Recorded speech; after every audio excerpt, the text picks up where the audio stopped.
గారు మెయిన్ లీడ్‌గా చేసిన 'కినత కోణం' అనే సినిమా జియో హాట్‌స్టార్‌లో తెలుగులో స్ట్రీమ్ అవుతుంది. ఈ సినిమా ఎలా ఉందో ఈ వీడియోలో తెలుసుకుందాం. ఈ లోపల వీడియోనైతే లైక్ చేసి ఛానల్‌ని సబ్స్క్రైబ్ చేసుకోకుండా చూస్తున్నట్టయితే సబ్స్క్రైబ్ కూడా చేసుకోండి.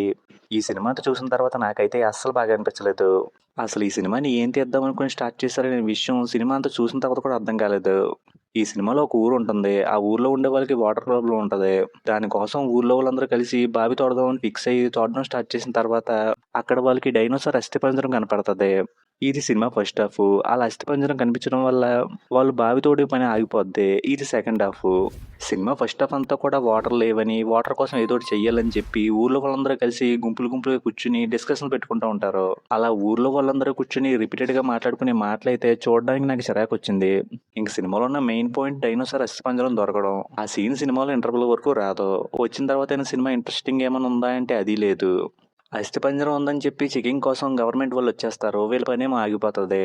అంతకు మించి అయితే సినిమాలో ఇంట్రెస్టింగ్‌గా ఏం జరగదు. ఇంక సినిమాలో వీళ్ళకున్న ప్రాబ్లమ్‌ని ఎమోషనల్‌గా చూపించడానికి సిన్సియర్‌గా ట్రై చేసినట్టు ఎక్కడ అనిపించలేదు. క్లైమాక్స్ సీన్‌లో కూడా వీళ్ళందరిని తీసుకెళ్లి పోలీసులు కొడుతున్నప్పుడు కూడా అందులో కొన్ని క్యారెక్టర్లు కొంచెం సిల్లీగా ఉంటాయి. అలాంటివి చూసినప్పుడు వాళ్ళ ప్రాబ్లం గురించి వారే సీరియస్‌గా లేనప్పుడు చూసేవాళ్ళు కనెక్ట్ అవుతారని ఎలా అనుకున్నారనే విషయం నాకు అర్థం కాలేదు. ఇంక సినిమాలో యోగి బాబు గారు మెయిన్ లీడ్ కాబట్టి కొంచెమైనా కామెడీ ఉంటదేమో అనుకున్నాను. అలాంటిదైతే సినిమాలో ఎక్కడా కనిపించలేదు. ఇంక సినిమాలో కనిపించిన యాక్టర్స్ అందరూ వాళ్ళ క్యారెక్టర్ తగ్గట్టుగా పర్ఫార్మెన్స్ అలా చేసుకుంటూ వెళ్ళిపోయారు. ఎవరిది కూడా అంత బాగుంది అన్నట్టుగా అనిపించలేదు. ఇంక సినిమాలో వచ్చే సాంగ్స్, బ్యాక్‌గ్రౌండ్ స్కోర్ కూడా నాకైతే అంతంత మాత్రంగా అనిపించినాయి.